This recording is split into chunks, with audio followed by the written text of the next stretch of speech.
пак ќе речем и за вработените, но сега зборувам за пензионерите. Значи, минимална плата во пензија се извинувам, не смее да биде помала од 30.000 денари.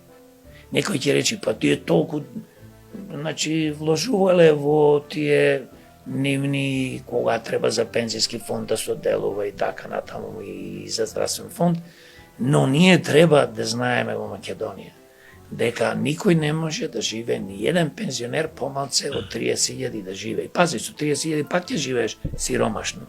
Сега, повеќето ќе речат експерти, во наводници, па што предлагате, вели, од каде пари? Па едноставно. Значи, тоа е нашиот предлог. А од каде пари? Кога ќе развиеме наврвна светска економија.